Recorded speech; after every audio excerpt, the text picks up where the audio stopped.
I hereby call the Brockton School Committee to order, it being Wednesday, September 4, 2024 at 7 p.m. We are here at the George M. Romm Little Theater at Brockton High School, which is 470 Forest Ave, Brockton, Mass. 02301.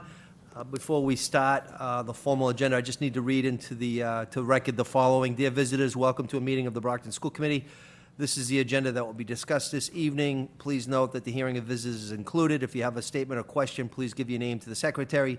In addition to attending, the public can view this meeting via television on Comcast Channel 8 and also on the 1071 HD version and online via the following link, which is www.youtube.com/TheBrocktonChannels. At this time, I would respectfully ask you to stand, salute the American flag, and then please remain standing, please. Allegiance to the flag of the United States of America and to the republic for which it stands, one nation, under God, indivisible, with liberty and justice for all. I would like you to please stand. We are going to do a moment of silence. Dr. Tahiliani, please.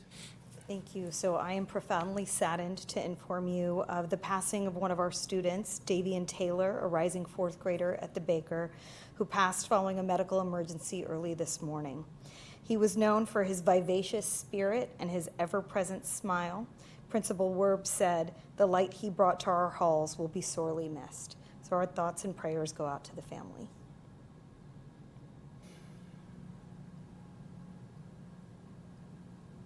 Thank you very much, everybody. May he rest in peace. I do need to, at this time, establish a quorum by the roll. Mr. Sullivan? Yes. Mr. Gomes? Here. Mr. Vega? Here. Ms. Oliver? Here. Vice Chair Rodriguez? Here. Ms. Azek? Here. Mr. Sullivan? Here. I'm here as well, and again, Dr. Tahiliani serves as Secretary/Clerk of the School Committee. This time, we will go on to Agenda 2, Hearing of Visitors. Pursuant to School Committee policy, each person requesting to speak shall be allotted a maximum of 3 minutes. Since this period is limited to 15 minutes, a total of 5 people shall be permitted to speak on a first-come, first-served basis. Mrs. Campbell had put the sign-in sheet up there. No visitors have signed in. So at this time, we can go on to Agenda 3, which is the report of Superintendent of the Schools, Dr. Tahiliani. And just as the chair, on behalf of the entire school committee, we want to thank everybody for the first day of school. We really want to thank everybody for the commitment and the collaboration. Dr. T, please.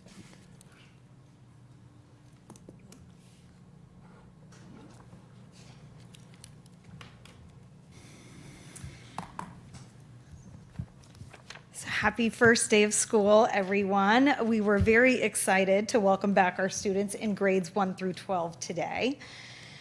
So the start of the school year is always a very magical time. It doesn't matter how many years you have done this. Principals, teachers, and students alike are always aflutter with excitement and anticipation on the first day of school. Most of us don't sleep the night prior.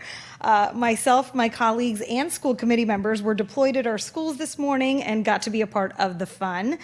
As Dr. Spalding mentioned, it's always great to see everyone reuniting, taking photos, giving hugs, and commenting on how much they have been missed and how much they have grown over the summer. I was especially touched by the incredible show of support from members of our community who were out bright and early to welcome students back here at Brockton High School with signs and well wishes. Their support is just a microcosm of the overall support and love that the Brockton community has for its schools, its students, and its educators. And on behalf of BPS, we are so thankful. At other schools, it was also a truly festive atmosphere where teachers and administrators were outside greeting arriving students and families and assembling their classes for the first time. Dr. Connors observed the atmosphere was positive and filled with excitement for the new school year. Teachers and leaders were optimistic and upbeat. Everyone from the kiddos to the leaders had smiles galore. The school year is off to a smooth start. So we started the school year off with approximately 15,427 students across our schools, and I say approximately because actually I already have an updated number from Ms. Andrade Serpa and the team at the Parent Information Center who would tell us that they're adding new students every day and our buildings are ready to welcome them. So the new figure at this point is 15,570. We also have 391 students in queue, and we have 80 new applicants who have also submitted as well in the last 48 hours alone. Brockton is truly one of the state's most diverse districts, no matter how you look at it, whether it's in terms of race and ethnicity or national origin and background. And ultimately, that's something that is celebrated, and our educators and administrators are doing extraordinary work to cater to the educational experience we want to provide to meet our unique students' needs. And at our next meeting, I will provide you with a disaggregated amount of students. This is per school, but we'll give it to you by grade level and then also for our special populations. We were also excited to welcome 107 new teachers across BPS this year. Not only did they attend a full-day orientation 2 weeks ago, but last week, the Office of Teaching and Learning hosted its first new teacher STEM orientation for elementary teachers, led by Kate Gearin, the coordinator of elementary math and science, and the 4 amazing STEM coaches, Jennifer Allman, Melissa Gordon, Amy Herlihy, and Debbie Acapinti. The 14 educators who attended this 3-hour professional development navigated math and science resources, experienced a math lesson run by the coaches, and engaged in discussions both with the STEM leaders and with new colleagues. The event was a great success, and all participants also left with smiles, confidence, and a great tote bag full of STEM goodies. And while day one may be in the books, I still encourage families to visit our back to school landing page for some important reminders and links to helpful information, including open house dates and pre-K and kindergarten orientations for select schools. All of that can be found at www.bpsma.org/welcomeback. Today was a very successful day at Brockton High. The first 3 days will be focused on setting the tone for the year. Today, students took part in welcome assemblies by grade level, and those who didn't take their new ID photos in August got to do so today. Students also received their Yonder pouches, and so that program is now underway, and we're looking forward to the positive impact from a phone-free environment. Tomorrow will be about setting classroom expectations and also building and expanding upon teacher-student relationships. On Friday, the emphasis will be on important aspects of BHS culture and expectations, including yonder pouches, dress code, general safety protocols, and of course, an exploration of Boston history and pride in this amazing community. Also, as for transportation, we did have a few hiccups today, or a few bumps in the road, if you will, but we will be working on them. No laughs for that. That was a good, I thought, good pun. So yes, so a mom joke, please. So we did have a few routes that encountered delays, waiting for monitors at school. We also had our afternoon K-5 routes were delayed 15 to 30 minutes due to dismissal delays at BHS. Also, 10 students were picked up late from the baker by one of our internal vans. These are just some of the first day issues that we had. There are a few others where we're looking at bus stops, but I just bring these all up to let you know that we are actively looking at these, and overall it was actually a successful day for transportation. If this is our baseline, I feel really confident in what the rest of the year will look like. And just so that you are aware of ongoing improvements, transportation did work with BHS to facilitate a slightly earlier arrival time for afternoon dismissal today, and clearly that was needed, and we're looking at that moving forward if that should be adjusted.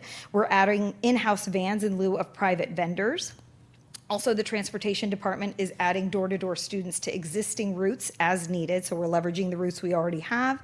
And costs of out-of-district special education transportation have dropped from over $21,000 a day to just under $17,000 a day, and are continuing to cut costs.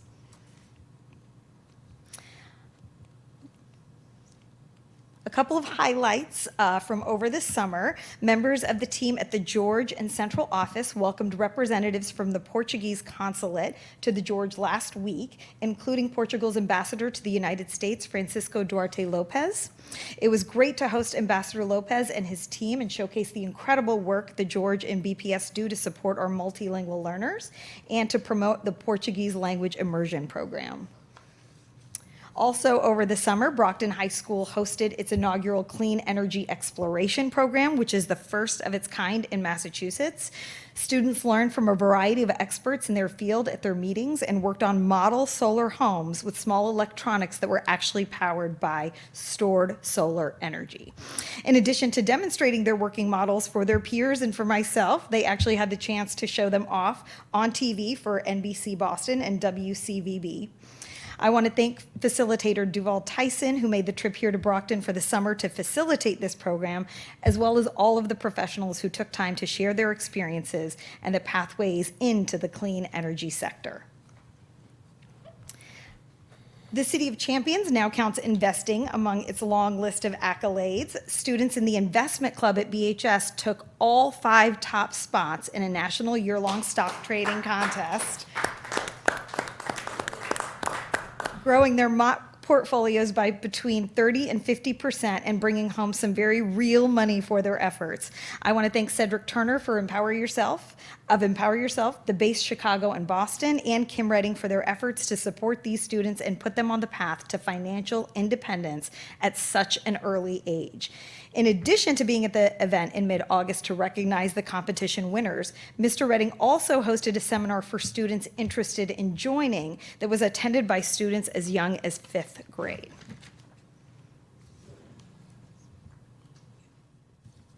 I'd also like to highlight the work that happened over the summer at the Gilmore, led by Marissa Rodriguez. The YEP, or Youth Empowerment and Positivity We Can program, is a youth program that services the greater Brockton community, powered by the Cape Verdean Association of Brockton. The YEP program provides a safe, structured, family-oriented, healthy, and fun environment for youth. For the 3rd year in a row, they utilize their Me University-style program. The purpose of the Me University program is to allow their participants to achieve maximum excellence and celebrate their inner me. Participants immerse themselves into enriching collegiate-style experiences that include art and design, business, music, culinary, agriculture, theater, foreign language, and many others. They also engage in clubs like football, cheer and dance, basketball, art, soccer, gamers, and about a dozen others. The program runs for 6 weeks and culminates with a carnival, a homecoming banquet, and a graduation luau. Every year, there are over 200 youth participants as campers, volunteers and junior counselors, and camp counselors. And also just a reminder that I'll be hosting a series of forums to get to know the BPS families at the different levels of our district. The first ones are next week with elementary and middle school families on September 9th and 10th, and then I'll be meeting with high school families on September 16th. All forums will begin at 5:30 p.m. and will be held here in the Little Theater at BHS, and they will also be streamed by BCA. And I do want to stress that I do plan to host many other opportunities throughout the school year at other times of day and even during existing school events so that I have the opportunity to meet as many families as possible. And I just want to say it was an incredible first day today. I want to thank all of the educators, the students, the families, the school leaders. I actually have an email box full of anecdotes and pictures that I will be sharing with you. But I just want to say that as a new Brockton public school member, it was really very special to be able to be part of this day with your community, with our community. It was really amazing to just see how festive it was and how happy everyone was and just how excited the educators and school leaders were to welcome back their students. It was really just such a meaningful experience for me, and I know for everybody else in the community. Thank you.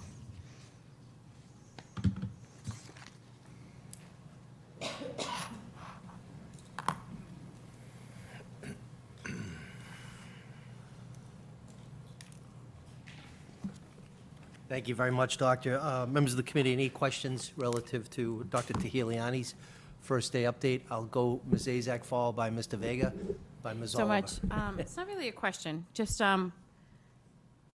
we've noticed a huge difference. A year ago, August 31st, it's been a year. So at least we're starting our school year on a totally different note. You can notice it, the atmosphere, the morale. Moving forward, today was day one, so if there were hiccups, we get it. For the next 2 to 3 weeks, we're going to have issues with busing. There's going to be issues. The good thing is at least the parents know to reach out to a lot of the committee members, and I've gotten quite a few phone calls, and some of them were regarding transportation and why no longer do we not qualify for transportation, and everything that under the sun we've gotten questions on. But I just want to thank you, your team, our BPS staff, and our families. It seemed like it was a good first day. It's not going to be perfect, but it was a good first day. So thank you, and we're excited to have you leading us into the 24-25 school year. Thank you, Doctor. Thank you, Ms. Azak. Mr. Vega, followed by Ms. Oliver, followed by the Vice Chair, please. Happy first day of school. And like, it was awesome to, via social media and other venues to see you everywhere. So that was fantastic. So in the presentation, one of the things that's really exciting to see is the overall drop in sped transportation costs. Like, what do you attribute that to? What strategies are we taking that lead to that? So we have put everything back out to bid and are looking through the different vendors very carefully to choose the most economical one. I do want to bring up that this is going to be an ongoing process, because also we want to make sure that we have the best transportation available, right? So sometimes, most economical is not always going to be best, but we wanted, and that was a commitment made by this committee and by the school department, that we were going to put everything out to bid and we were going to try to be as economical as possible. But I think that also is going to mean, giving active feedback to our drivers, to our vendors, and then reassessing as we go, as there may be some instances in which we may have to, go up in cost a little bit. But we will be very judicious about doing so, and I will give you a more comprehensive, overall look at all of the costs, but I just did want to highlight that because it does end up being about $800,000 over the course of the year. And I think it is just a testament to the work that is being done to be more vigilant, to really leverage the routes that are already being used. And so I really do want to thank the Transportation Department for all of the work. Again, we have a long way to go, but I think this demonstrates that we are moving in the right direction. And I'd like to echo the thanks to the Transportation Department. I mean, you mentioned your presentation, the door-to-door adjustments that have been made. There have been times where myself, or I'm sure other colleagues have reached out to you about some things that members of our ward have brought to our attention. What is the process? So for any parent... Vega, can you just put your microphone on? BCA Oh, it'd probably be is good if I asking. turned the microphone. Thank you. Yeah, what I was saying is, what is the process for folks who need door-to-door services to reach out and make that happen? So they do need to reach out. Well, there's a couple of different things because it depends on the need and what the requirement is, if it's through their IEP, if it's a medical need. So especially now that the school year has started, if they're already enrolled in school, their first touch point can just be the principal, their teachers and the principals, because then they will route them to the right folks. But those over the summer are handled by a multitude of people that include the Transportation Department, our Special Education Director, Dr. LaBelle Waugh. So it does take sort of a team effort in order to make sure that we are providing the services that they need. Okay. At home, I'm told I don't need a microphone, but thank you, Doctor. Ms. Oliver, please. Just a few feedbacks from being at different school this morning. It was unbelievable. The students were really excited. I was excited, sending my kids back to school. I can be free. Just kidding. But just when I was at South today, and South Middle School is one of our middle school that has a lot of newcomers, a lot of bilingual students. I became the translator this morning. I can't speak Haitian Creole, but I was speaking Spanish. I was translating Creole. It was very difficult for some of these parents. They didn't know where to go. There was nobody there to translate for them. So in the future, when we have, just beginning school, we need translators. There's a lot of information that was not given to them in their language. So they were lost. They didn't know where to go. They didn't know what time the school ended. So it's a lot of and a lot of them was grandparents bringing the kids. And I felt really bad for them. I was translating. I was trying to help as much as possible. But just in the future, if we can have translators, particularly at those schools, that we have a lot of newcomers and bilinguals to support them. There was none. So I'm glad I was there today to help out. It was a different breath of fresh air. And I can tell from the educators, from the students, they were happy to be there. Another thing that I did notice is what are we doing to support our students that used to be BVLA students, and now they're coming in, transitioning to our schools. In particular, I saw one student. I can tell the fear, I can see her anxiety, and I can just see the panic on her face. What are we doing to help those students that we took away those programs to come into our school to support them emotionally, mentally, so they can basically transition into, you know, a more school, they're not feeling left out, forgotten. We need to support those kids that's coming back. Another thing that, thank you for your response regarding the transportation issue this morning. Unbelievable how quick you respond back. You found a solution, and we are going to work with it. There's a few hiccups that was with transportation this morning. My only thought about it is just think about the parents that have to work. 20 minutes is okay, but an hour delay is unacceptable because we do have parents that work and they have to adjust their, you know, this work schedule. So we got to be respectful to the employer and make sure they get to work on time. But other than that, I think a lot of principals that I did speak today felt good, felt it was a different air, and they're ready to teach our kids. And I appreciate that as a parent, and we are going to have a great year, and we're going to do better and be better. Another thing also, to the students, yes, you guys did look cutesy today, but tomorrow we're going to be thoughtful and mindful and think about what we're going to wear to school. One day we could pictures, tomorrow we're going to follow the dress code. That's it. Thank you. Thank you, Ms. Oliver. Vice Chair, please. Thank you. A wonderful day, first day for the city of Brockton. I actually started at South Middle because I had to drop my little one because he's now a South Dragon. I'm just going to stay on all of the positives that I've seen this morning from our educators greeting the students, members of the committee, the cabinet. We had the community members out here greeting our high school students. And you know, our cafeteria workers at South Middle just making sure that the kids got their breakfast, and ended at the Gilmore to seeing the first graders. They're a lot smaller than when I was in the first grade, but you know, just seeing them, you know, having their little lunch and making sure they eat their peas, because I told them that they'll grow their, you know, they'll get their muscles and everything.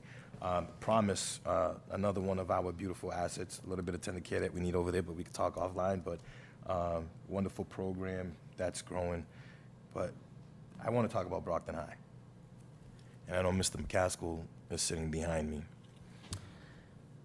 I spent a lot of time coming up here and observing what was going on. A lot of us called for a certain action. And I will never apologize for taking that action. I will do it every time if I feel that leadership is failing us and we come to a standstill to make sure that the students are safe. But from seeing from last year to where this is just the first day of the school. The yonder bags just on the first day is a huge, huge plus. And I will say it, I saw 2 students with a phone, just 2. You gave them that look, they put it away, asked for their IDs. The staff up here working hard, addressing dress code. You know, you'll catch it. You know, it's, you know, you're gonna have your little hiccups. You know, earbuds. You know, why you got your earbuds? You know, if you got your earbuds in your ear, that means that you got your phone. That's the only way it works. But just to see the students actually talking to each other, walking into the cafeteria, reading the book on their laptops without having their phone, and actually seeing them engage, because that's what I seen when I went to Springfield to look at this, you know, this program to see how it's going to change. And I am confident to say that it's going to change. There's going to be a lot more positives within Brockton High. But when you get that opportunity, come up here, spend some time, walk the hallways, and you can see how the yonder bag just changed. This is just my first observation on the first day. This is just the first day, just to see how that they knew that the phones had to be away. And, you know, it is a big change for them. Some of them are going to have a hard time. But there's one individual, I'm not going to put this individual's name there, and it was because of a phone. And I want to publicly tell Mr. Kevin McCaskill that I do want to have a sit-down with you with that Mr. individual, and I want to be his mentor. I really do, because I seen something in him. I know the conversation started a little rocky, but it ended well. But that student has a lot of potential, and it was because of a cell phone that how he responded to me, but he ended it on a good note. But I truly want to be able to follow this student. I did give him my card, my contact, whatever he needs that I could do to help him, but I really want to follow this student throughout the year to make sure he stays on the right course, even though you have tremendous staff up here. But just talking to this individual just made it seem, it shows us that we need mentors in our schools. We really do. You can't just depend on the school district to provide all the services. We have to have those outside services. And being, having a mentor specifically with this young gentleman, I hope he's watching and I hope it gets to him. He needs somebody to kind of show him, not where to go, but this is what you need to do in order to be successful. But I was very happy with what I saw today at the high school. And Kevin knows I'll be stopping by and make sure members of the committee stop by and see how this Yonder program is and with our cell phone policy, because we did, enact this policy so you can see how it's working. So, thank you. Thank you, Ms. Rodriguez. Any other members? Mr. Gomes, please. Well, welcome back. I don't think I was as excited going back to school as these kids were. My nephews, nieces, I met with them over the weekend. My niece had her outfit ready. She wanted to look all nice and everything. But I heard great things, and the social media is blowing up. One thing that I wanted to mention is I did my first registration. I have a kiddo in school now, and I went through the process. This is my first time registering a kid for school, and I have to say it was a smooth process. I'm very, very pleased. Submitted all the documents. I was missing stuff. They were on top of me. Hey, we need this, we need this, we need this. Give it to us. I had documents that were in a different language. I didn't need to translate it. I know we need more translated interpreters, but I didn't need to do that. When I sent in the document, I was like, hey, it's in Portuguese. Do you guys have somebody? They're like, we got it. That was the end of it. She's going to start school next week. I'm going to bring her in. We're going to go to our tour and everything, so hopefully everything goes smooth.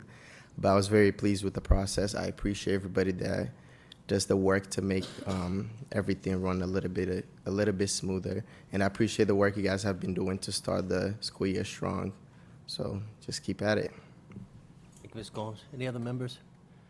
I just want to say, as the chair and as a parent, as the chair, I thought the convocation yesterday was unbelievable, right? The excitement, everybody was really up for positivity. And then today, before I came here, my son came home from his first day at one of the middle schools, and I'm like, how was the day? He said it was awesome, awesome.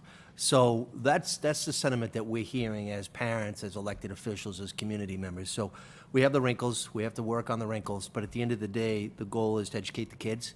We have wonderful, wonderful, wonderful people that work every day, and there's a lot of them here in the room. So this was a proud day for the city of Brockton, so thank you, Dr. T. Thank you.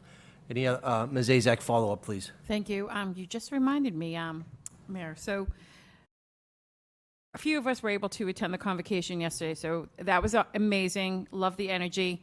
But what I really loved was the video that Principal McCaskill is going to be sharing with the different classes, and I would love that video to be on our social media.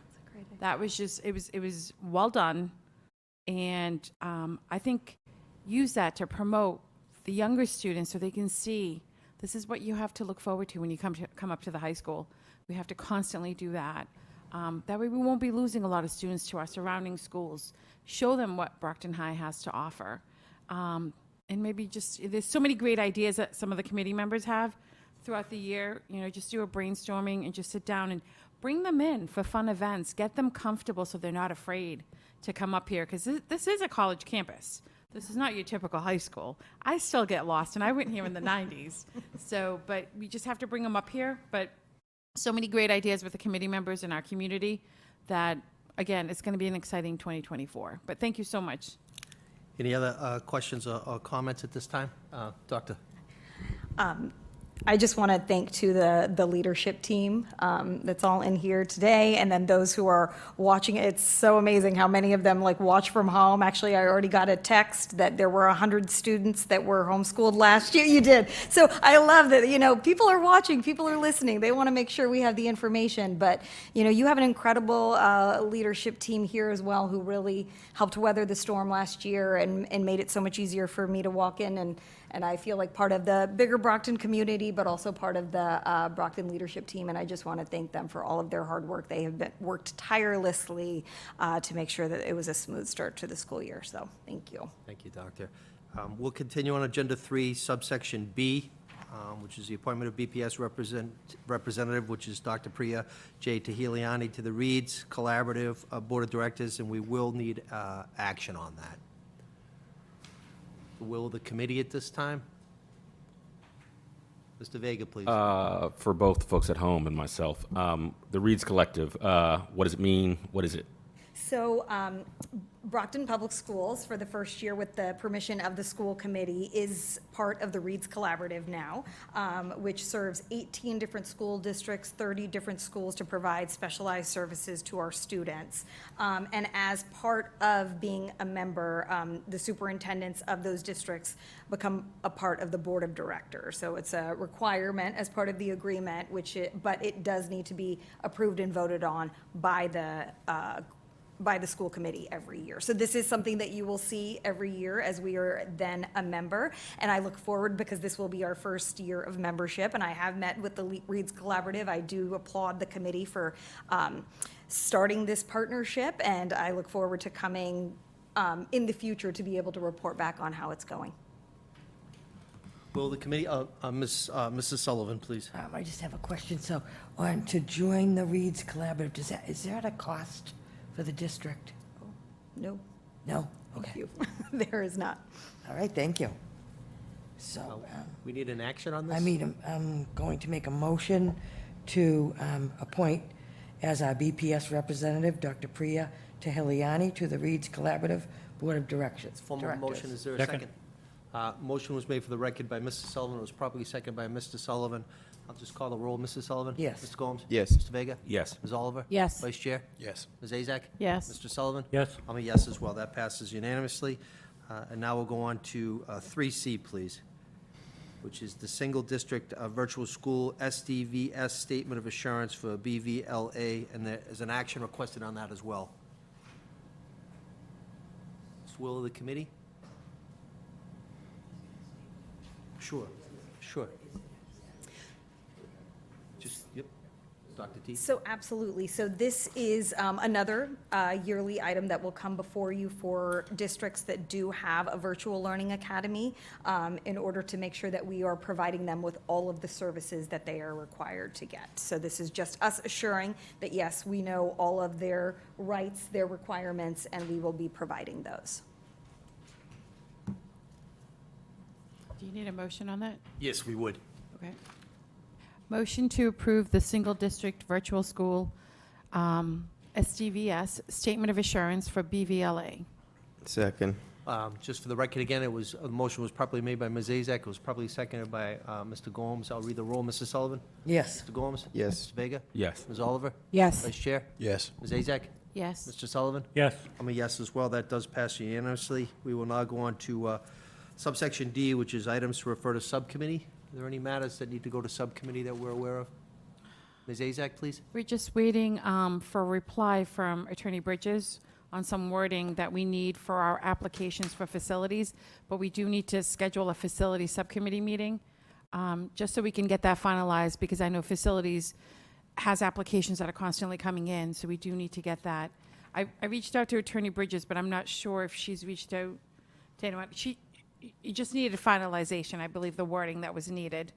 Okay, I'll speak to her in the morning. It's Thank just you. language that we're waiting for the solicitor. Yeah, I believe Okay. she drafted something, we're just waiting to Okay. finalize it, and then if we can possibly squeeze in a facility subcommittee for at least by the end of September, just so we can help Sure. facilities out, so they have the documentation that they need for their Sure. packets. Check to the solicitor in the morning. Thank you. Okay, thank you so much. Any other items to refer to subcommittee?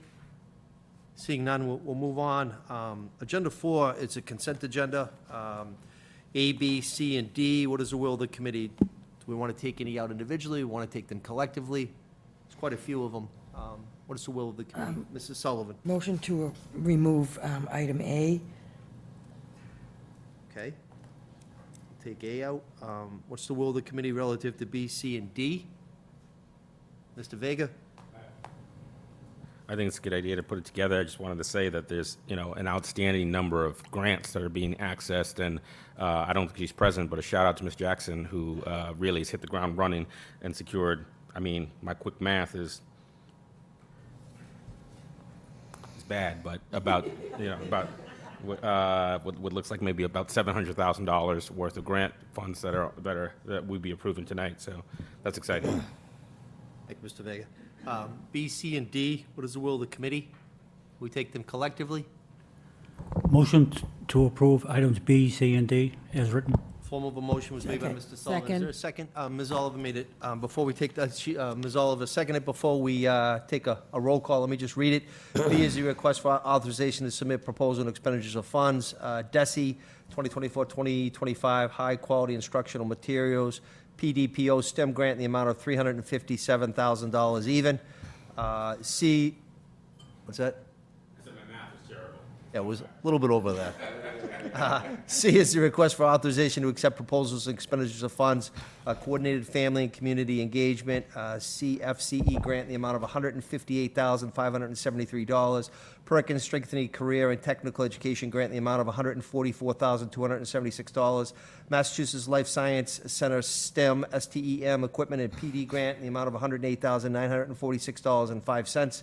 Mass Step ABE and Mass Step ESOL Planning and Implementation Grant in the amount of $103,191 even. And then Civics Learning and Teaching Grant in the amount of $53,200 even. D is the acceptance of human resources notifications, appointments certified, personal actions, leaves of absences, resignations, and retirements. We have the form of a motion that was properly seconded. All in favor, you could just raise your hand if you favor those. If you oppose those, raise your hand. Those pass unanimously. Now, Mrs. Sullivan, A.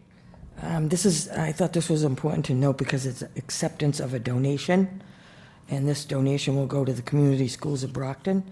The Walsh family will generously make an endowment offering in memory of Joseph Fitzpatrick Walsh, who tragically passed away this past February at the young age of 40 years old. The endowment of $10,000 and the promise of $1,000 annually for the next 2 years will be instrumental in supporting our students and enhancing our sports programming, an area that was clearly close to Joseph's heart. His passion for sports will continue to live on through the opportunities this donation will provide to our Brockton Public Schools students, inspiring them to engage in healthy, constructive activities that promote teamwork, discipline, and personal growth. We are deeply grateful for the trust the Walsh family have placed in the community schools of Brockton to honor Joseph's legacy. We'll use this endowment to create positive, lasting impacts in the lives of our students, reflecting the spirit and passion that Joseph had for sports. Thank you, Mrs. Sullivan. So I make a motion to accept the donation from the Walsh family in memory of Joseph Fitzpatrick Walsh to the community schools of Brockton for $10,000 with the promise of $1,000 annually. Form of a motion. Is there a second? Second. Ms. Oliver made a second. Before we take a vote, are the Walsh, any family members from the Walsh family here? On behalf of the entire Brockton Public Schools, we thank them for their generosity in honor of their departed loved one, Joseph Fitzpatrick Walsh. We do have a motion. It was properly seconded. All in favor of accepting the donation, kindly raise your hand. If you oppose that, raise your hand. It passes unanimously. We will now go on to Agenda 5, unfinished business. Is there any unfinished business relative?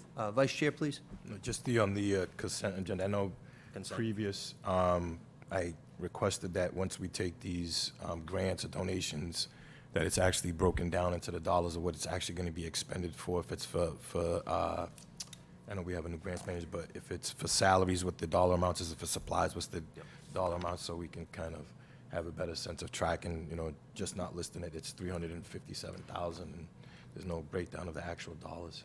So, thank you. Thank you, Mr. Vice Chair.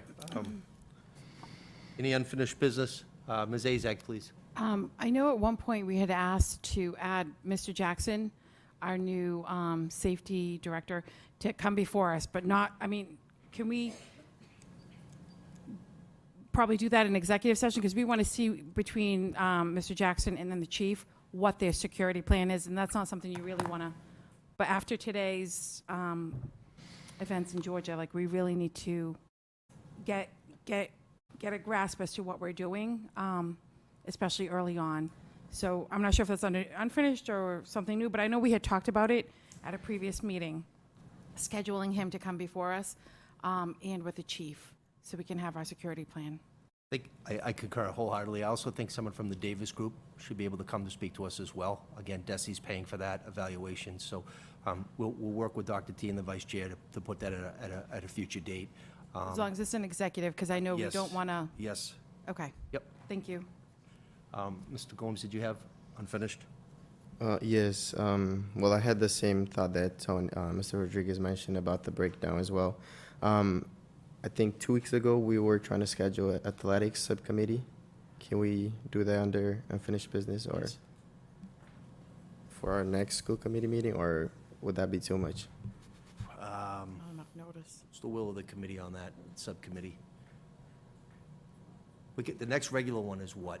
I could work with Mr. Gomes to try to implement that with the When- when- superintendent, and when we do we can do that? schedule that. But it will be for the month of September, yes. We can do Okay. it in the month of September. Yeah. Towards the end, though.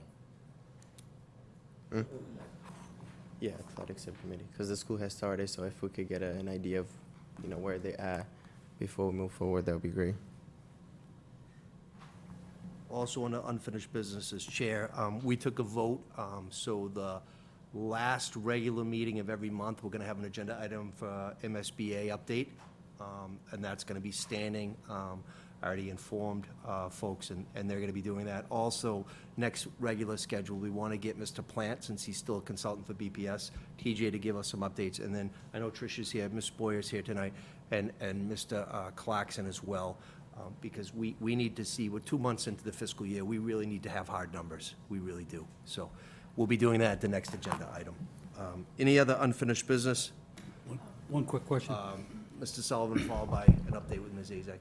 I know it's not on here, but about the audit, has that been done? Is it, the results coming out tonight, or is that next meeting? No, that would be at the next meeting.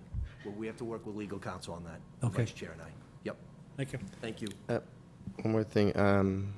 I think we made a request 2 weeks ago for Troy and Dr. Cobbs to be present today's meeting. Nope. Was there any? I made a statement at the last meeting. Okay, I was It needed to in- be the- I'm sorry, you weren't okay. here then. It needs to be the 10th, next week. Okay. Thank you.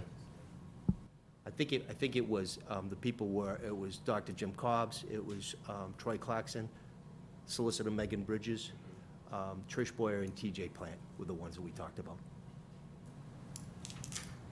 Any new business at this, well, we do have quite a bit of new business. Number 6, just for the record, those that weren't here, the vice chair chaired the policy subcommittee meeting here, 6 o'clock. We talked about certain policies specific to civil rights and specific to homeschooling. It came out favorable, unanimous. The first vote was 7-0, the next vote was 8-0. They've come back to the full committee at this time, so we will have to have action. Number 1 is the approval of policy civil rights AC, ACA, ACA-R, ACAB, ACGA, and also ACGB. What is the will of the committee at this time? Motion to approve civil rights policies as stated by the chair. Thank you. Second. Motion was made by Mr. Vice Chair Rodriguez. It was properly seconded. It was kind of mutual, but I'll go with Ms. Azak. All in favor, kindly raise your hand. All opposed, raise your hand. That passes unanimous, 8-0. Now, again, the approval of the policy, which is IHBG, homeschooling action requested at this time. What is the will of the committee? Motion to approve. Mr. Sullivan made a motion. Is there a second? Second. Second was Mr. Sullivan. All in favor, kindly raise your hand for the homeschooling policy. All opposed, that passes unanimous as well. And now the last matter for new business is discussion of subcommittee assignments and meeting schedule. Vice Chair? Thank you, Chairman. After having some discussions with some of the members, I know starting the year off, we kept our subcommittees as a committee of the whole. I think we need to return back to our smaller groups of the subcommittees, but it's at the will of the committee. If you guys want to remain as a committee of the whole moving forward, or we can go back to our 4 members and assign committee roles. So we're not all coming to the meeting. I know some members have issues with all of the meetings that we have scheduled, so. But it's at the will of the committee if you guys want to revert back to our normal subcommittee roles. Just for point of information for some of the new members, under the policy, the chair sets the subcommittees, but the practice has always been it's the chair and the vice chair working together. I did it with Mark D'Agostino, Kathy Ehlers, Joyce, Tony. So again, we changed it for a specific purpose and a reason, right? But again, it's probably time to get back to the normal course of business. But Mr. Gomes, you had a question? Yeah, I was going to agree. I think it's more beneficial and feasible for us to meet as a regular subcommittee instead of a committee of a whole. A lot of us have busy schedules. And then, usually subcommittees start a bit earlier. So if not all of us have to be here, then we can get more things done and just report it to the committee of a whole.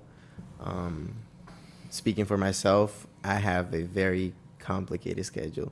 Sometimes I have to travel very far to get here, and if it's 5 instead of 7, then we're gonna have some issues there. But if it's something that a smaller group of us can coordinate, okay, we're gonna have a subcommittee this day at this time, then it's more feasible for us to work with.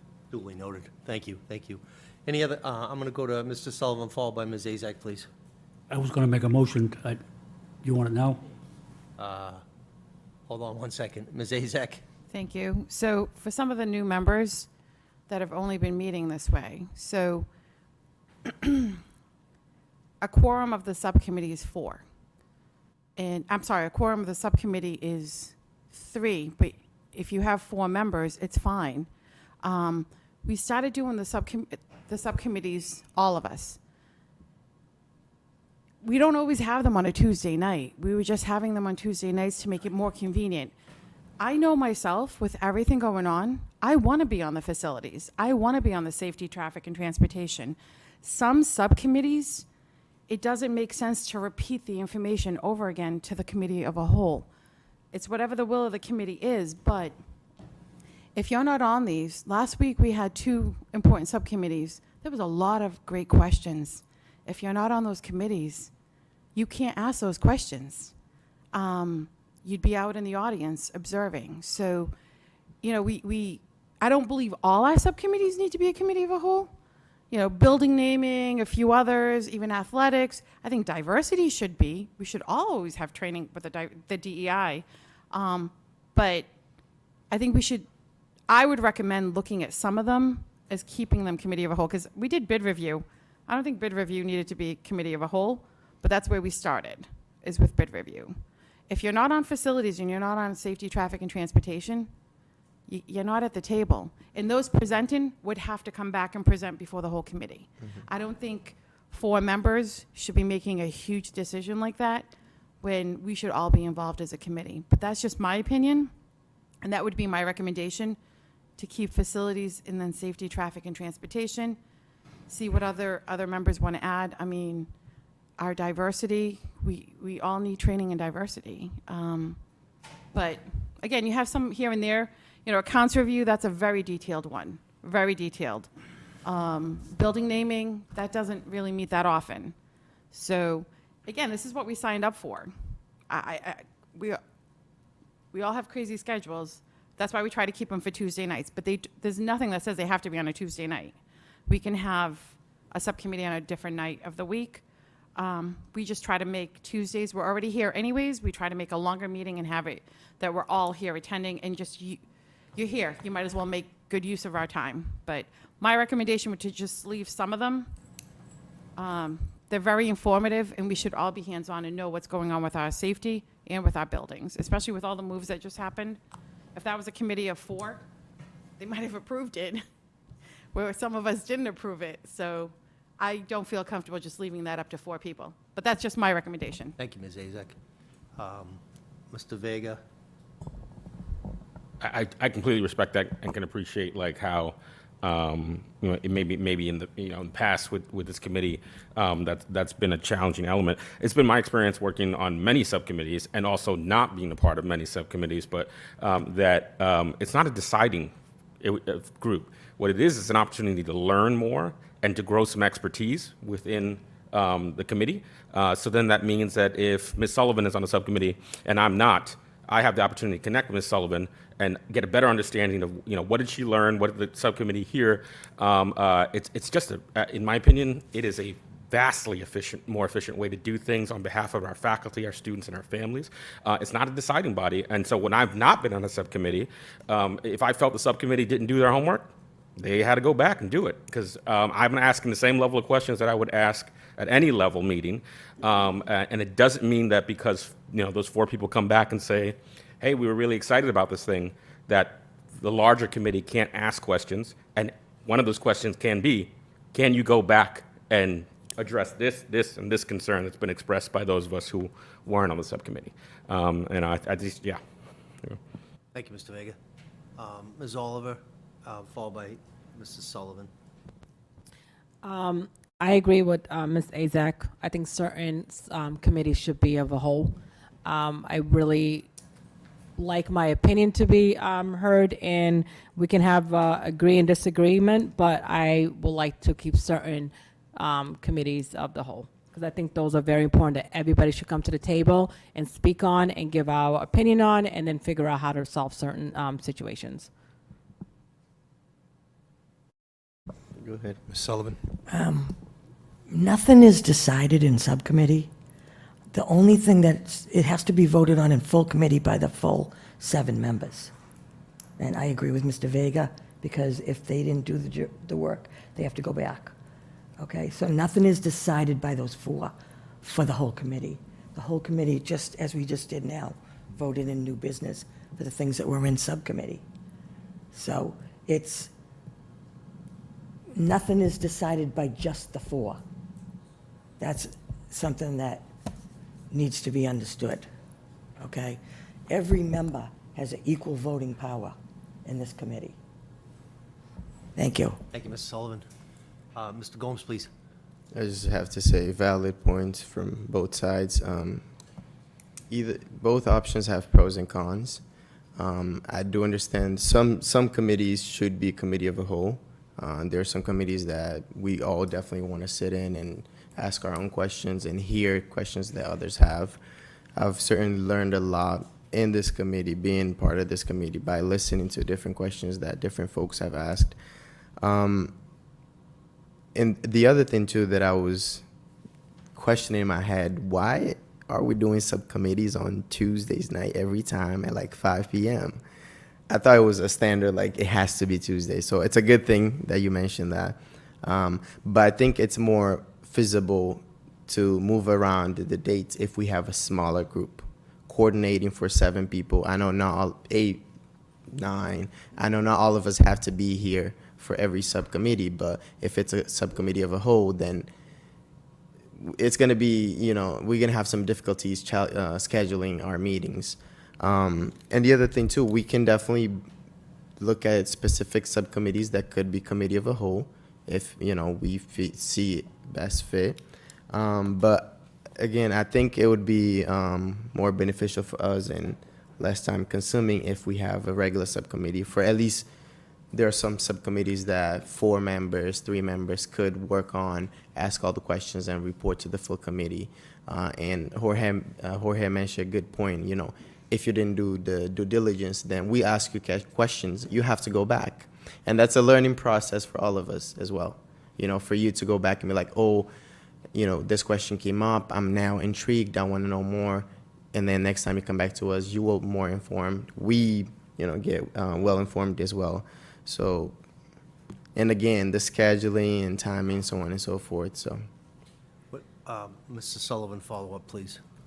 Yes, and it also doesn't exclude you from asking a question. Once it comes to full committee, if you still had a question, Claudio, you can still ask it right here under new business when we're voting on it. So it doesn't exclude anyone from asking a question. It's brought to the full committee. The full committee, like Mr. Vega said, they can ask, like, he can ask me to ask a question. It doesn't exclude you from going to the meeting either. You can go, you just can't sit at the table if you're not on the subcommittee. So why don't we do this, because I concur, I mean, there's valid points everywhere, but why don't we just diary this, postpone this for the next date, regular meeting? The vice chair and I will get together, we will, not to violate open meeting, we will reach out to you individually to see, you know, if we're all in agreement on what should be a committee of the whole versus what should be subcommittees of a smaller number. Does that sound okay? Ms. Azek? On that comment, on that statement, so for those to remember, just remember when they reach out to you is, we have presenters at those two subcommittees. They're all coming out. Correct. You're going to ask them to come back out again. We have to respect, you know, some of them are in contracts. I mean, they're here for hours presenting. It just makes more sense when they're presenting, present to everybody. Again, not all subcommittees have presenters, but we're asking them all to come in and sit here for hours to present before us at a subcommittee and then come back to the committee of whole and do the same presentation. It's like doing double the work. But that was just my statement. It's just, we got to respect our employees' time as well.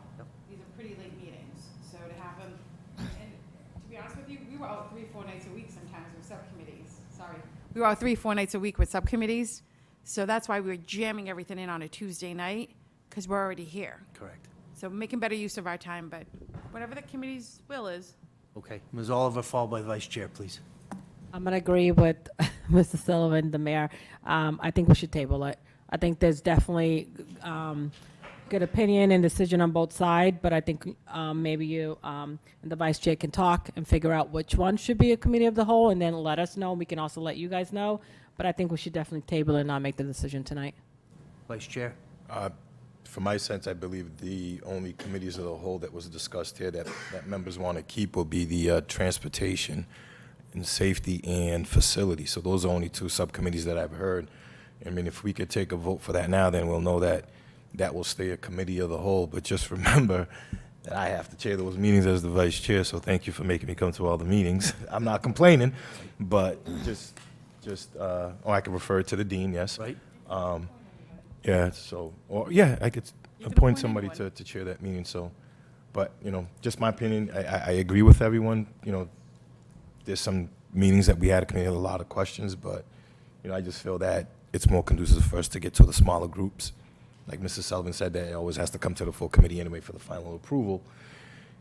And Mr. Gomes, we've only been meeting on Tuesdays to make it more convenient, but you could have it on a Wednesday night, you could have it on a Thursday or a Friday. So it's whatever that Pretty chairman sure it of won't that be committee- Friday night. Yeah, he's up for Fridays, so But that's just my opinion. I know there's a few follow-ups, but just under Robert's rules, we wouldn't want to table it because then it's on the table and it could be a pain to try to take it off the table. So what we could do is, and you had a follow-up, Mr. Sullivan? Yes, I was just going to say, oh, now I forgot, sorry. That's okay. Anybody else have a follow-up? Mr. Vega, and we'll come back to you, Judy. Just say one. Yeah, I disagree with the idea of tabling it, simply for the fact that we've talked about this since April, and we've repeatedly pushed this conversation off. I don't think there's any new information that's going to come up, so I think at some point we've just got to make a vote or figure out what we're doing. I just say that as somebody who not too recently wasn't a part of the committee and sat watching it, it's not an efficient way, and it's not helpful to the folks that we serve to keep doing it this way. So I don't know about I don't agree with tabling it. No, you don't want to table it. Mr. Sullivan? Oh, I remembered, on the presentations, we could say that they're presented in subcommittee. The subcommittees are recorded, so the members that aren't there that want to see the presentation can watch the recording of the presentation. So it would not have to be repeated again, because that's crazy to repeat it again. Chair's going to call the Yeah. vote. Vice Chair, did you have a motion relative to those matters you just talked about? Committee of the whole matters? I'm sorry, I would defer that to the members that want to keep certain committees of the whole. I would let them make that motion. Are there specific, at this time, are there any specific committees that you would prefer to have a committee of a whole, which would be all 8 members? Ms. Azak? I would make a recommendation to keep facilities as a committee of a whole. And I would also make a recommendation for safety, traffic, and transportation to keep that as a committee of a whole. You only need 4. So if 3 people don't want to show up, don't show up. But you, as long as we have a quorum, we can still meet. There's nothing that says, I mean, a lot of us have been meeting every single meeting and doing the best not to miss meetings. The committee's been amazing for the past year to do that. You just can't be at every single meeting, and we understand, life gets in there. But you only need 4 members to have that quorum. So nothing says you have, it's mandatory, your attendance is mandatory. As long as you have a quorum, you're good. So those are the 2 committees I would make recommendations. Form of a motion. Yes, because I've served on them, and I think Second. they're important. Okay, motion was made by Ms. Azak, properly seconded by Mr. Gomes again, to keep the Facility Subcommittee and the Safety, Traffic, Transportation Subcommittee as a committee of the whole. Motion was made, properly seconded. All in favor of that, please raise your hand. Opposed? It prevails. So those 2 will continue to stay as a committee of the whole. Mr. Vice Chair? From there, we'll work together and address the other subcommittees, Yes. and members can, huh?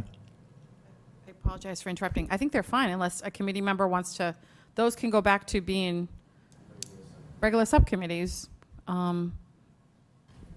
Yeah, so I think- athletics, EDI, those will be smaller groups. So I'll reach out to the members, which one you want to be a part of, and work There'll with be a the- formal with the document mayor. attached at the next meeting, which will dictate who's on what subcommittee, like we always do. I think we already approved that. Yeah. We already approved that, and then we I went, think Jorge's a new member now, right? I don't, I He's think- been added. but We didn't got the you update updated that? version. was it updated? yeah. Yeah, It was Tony- updated. Did you see it? I didn't. All right, I we'll think go he for took, it. he, So we'll do that. So again, every other subcommittee will be as the chart will be, again, attached to the next regular school committee meeting. But again, we took a formal vote right there for those 2 other subcommittees will be committee of the whole. Okay. Okay? All right, we'll continue to move on. And I know Officer Mosley is here. Thank you very much for being here. Chief told me that Officer Mosley would be here. Number 7, School Safety and Security Police Liaison Update. Officer, thank you again.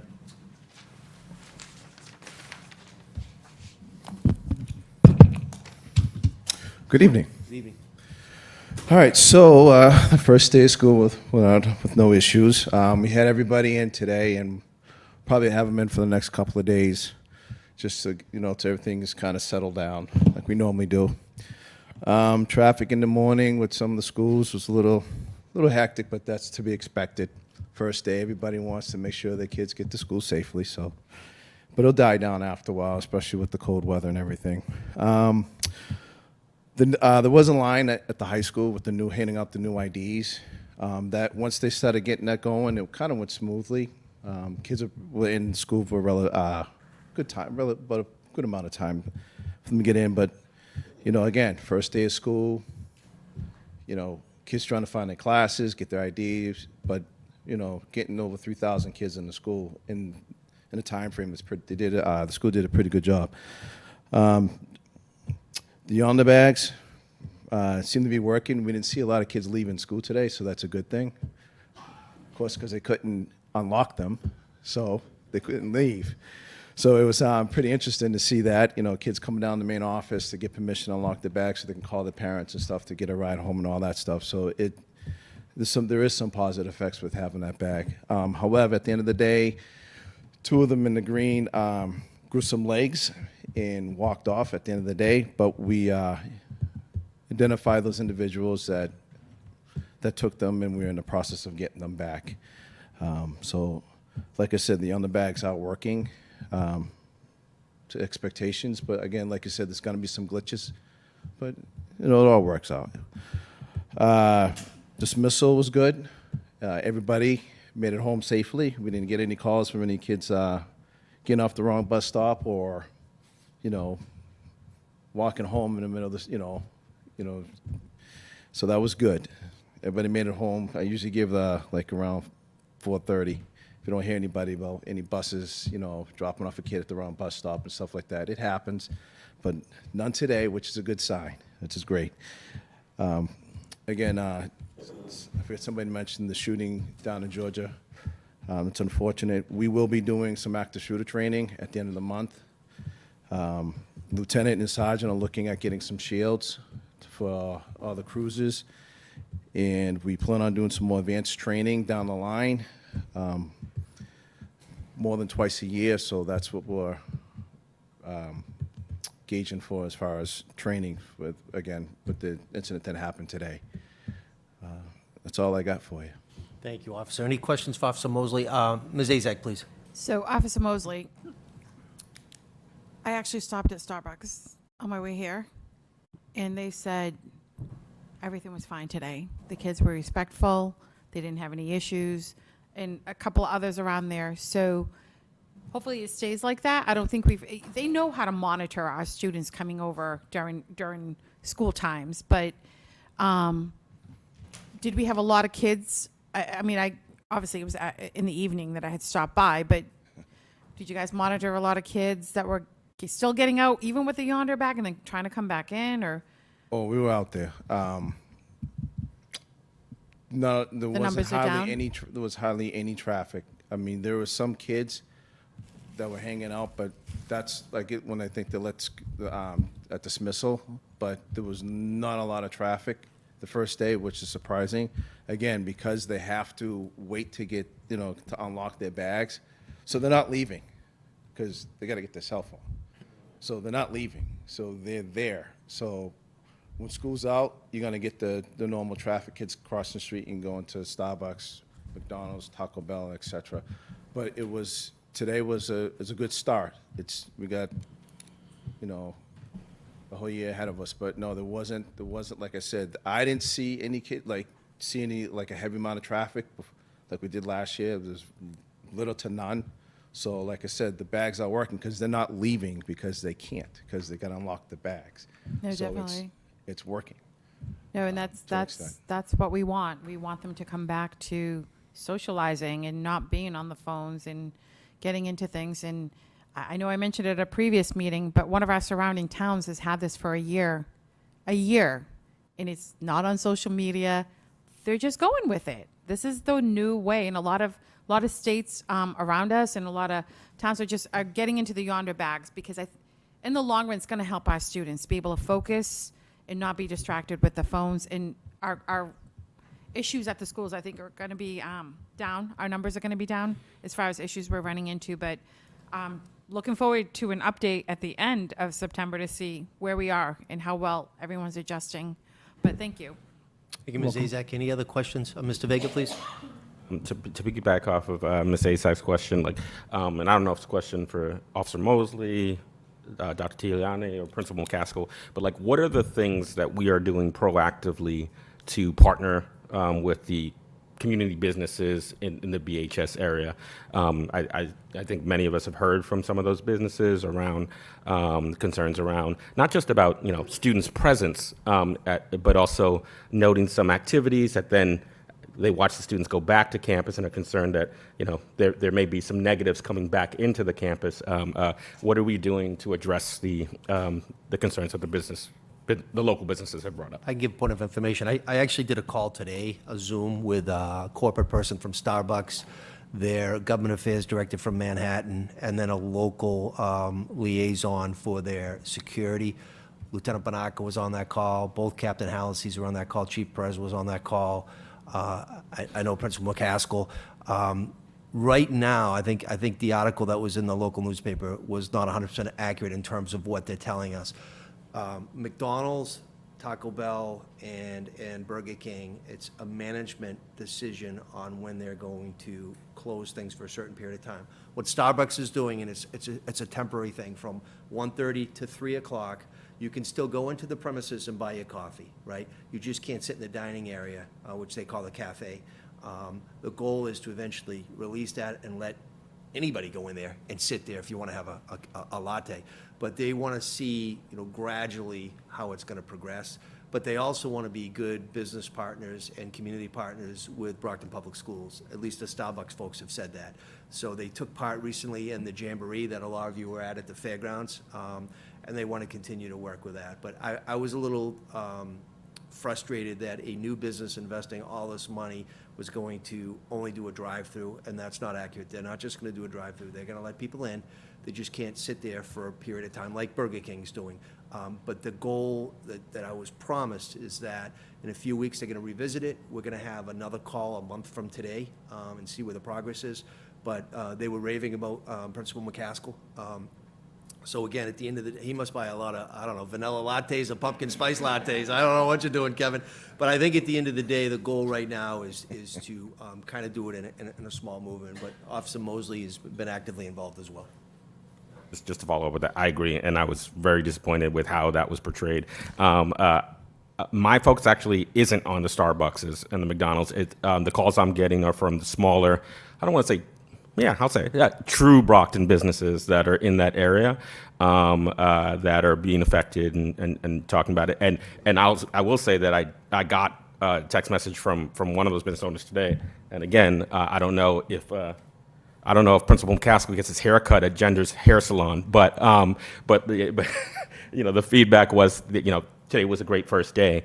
I'm just really thinking, you know, I think what those smaller businesses are hoping for is just the opportunity to maybe do some check-ins on a quarterly basis to make sure their voice is being heard and they can share. I mean, I think from a safety standpoint, it'd be beneficial because they have a different set of eyes that could help us get a better handle on what our kids are doing. You know? So I'm talking about the smaller businesses, yeah. Thank you. Any other questions for Officer Vice Chair, please?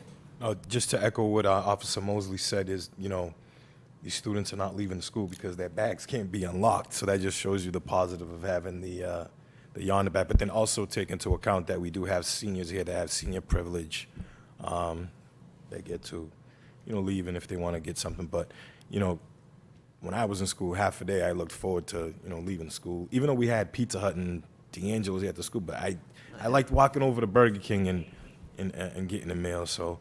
But on the other aspect, I just want to, you know, thank Officer Mosley and the officers, especially Lieutenant Banaka, which is a huge asset to the school division, Sergeant Livingston, and then also, you know, the force is going to be growing with the new hires that are coming on. You know, this knock on wood, they're going to be coming on board, and they're doing some, you know, diligent work over there. So thank you. Thank you very much. Thank you, Officer.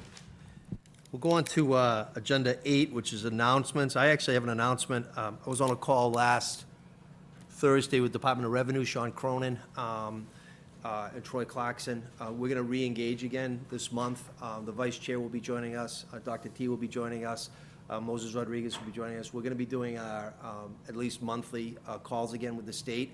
It will be Lieutenant Governor. It will be Secretary Tutwiler. It will be Desi, and it will be Secretary Gorkowitz from EOE.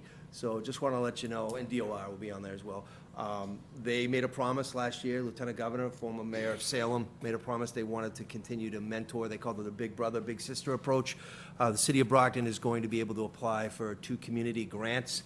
The value will be determined. It could be up to potentially, don't hold me to this, could be up to $100,000 each, potentially.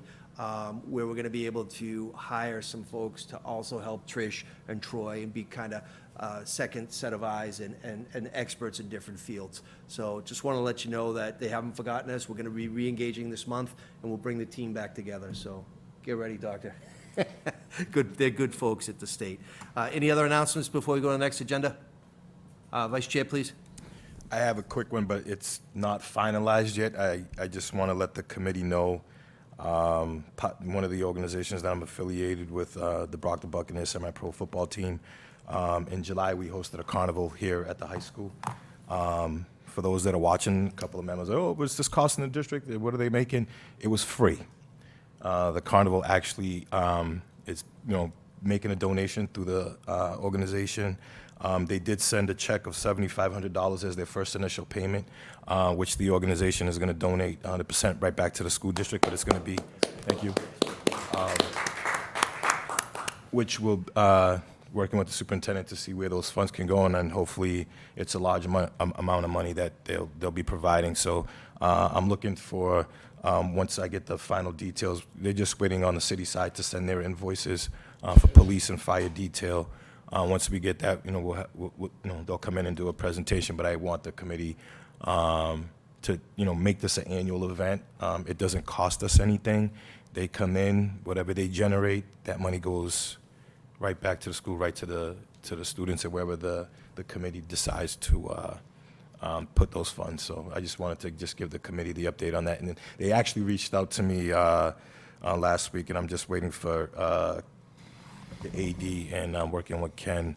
They actually want to do a fall festival as well, which is free, doesn't cost us, and but with the fall athletic schedule, there's not much room here at the high school, so hopefully they could do something later on in the year, and it's a moneymaker. So, we just open the door, and they come in and host an event, and the school gets money. So I just wanted to let the committee know about that. Thank you.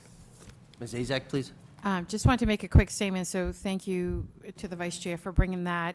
It was definitely a positive, and I happened to go with Miss Oliver's daughter after we gave out the backpacks, and I didn't realize there's so many kids that never experienced Brockton Fair, and they were just in awe walking around the small carnival. So it was a positive. We have to bring some of this back, and it's nice that it was brought back to, it was at Brockton High, but it was just looking around and seeing so many of them, whether they just weren't in the U.S. or they were just so young with COVID and not having the fair anymore. It was nice seeing, they're experiencing it for the first time. So we definitely have to start bringing back more family events to not only the city, but to our high school. We have the resources, so we might as well, utilize it and make some fun stuff for our families. But thank you. That was amazing, and I'm sure there's probably a little more coming our way. So looking forward to it, but thank you. And lastly, I just want to say, the city of Brockton, through Brian Kahn, who's the owner of the New England Knockouts and Brockton Rocks, we hosted a punk fest this weekend. 7,000 people on Saturday, not one arrest. 5,000 people on Sunday. Dropkick Murphys, there was a lot of people there. But what was really brilliant, other than, no law enforcement needs, was that a requirement was that they needed to street sweep the entire parking lot in front of Shaw's and Brockton High, and they did that.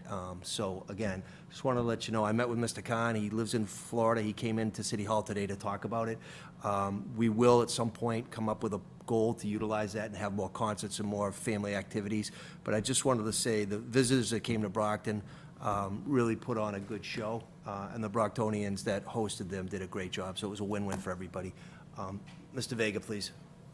Just wondering, can we provide an update to the public about the RSM audit, where we stand on that currently? The mayor and myself will have a meeting with our legal counsel tomorrow afternoon.